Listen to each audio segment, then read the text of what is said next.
लद्दाख के गलवान घाटी में भारतीय सैनिकों पर हुए हमले के बाद से ही चीन और भारत के रिश्ते बेहद तल्ख हो गए हैं।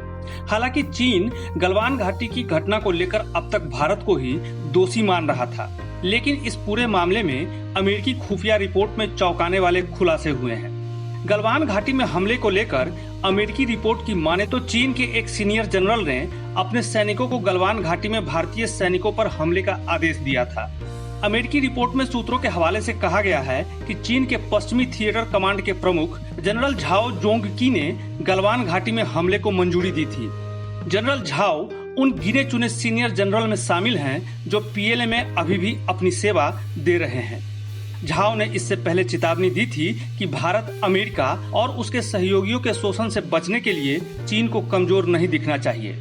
सूत्रों के मुताबिक झाओ भारतीय सैनिकों पर हमले के जरिए भारत को सबक सिखाना चाहता था। अमेरिका की एक खुफिया रिपोर्ट चीन के उस दावे के उलट है जो वो पिछले कुछ दिनों से दावा कर रहा है।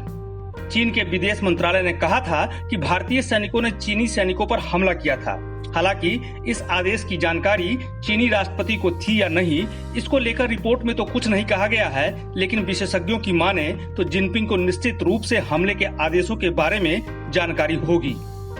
अमेरिका का मानना है कि जनरल झाओ ने इस हमले में मारे गए चीनी सैनिकों की याद में एक प्रार्थना सभा का आयोजन भी किया था। हालांकि इस बारे में चीनी मीडिया में कुछ भी जानकारी जानबूझकर नहीं दी गई।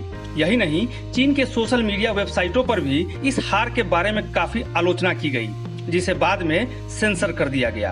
अमेरिकी रिपोर्ट से ये स्पष्ट हो जाता है कि चीन इस हमले के जरिए भारत को अपनी ताकत का संदेश देना चाहता था, लेकिन चीन की ये चाल उल्टी पड़ गई और इस हिंसक झड़प में उसके 40 से ज्यादा जवान हताहत हो गए। न्यू इंडिया पोस्ट की रिपोर्ट।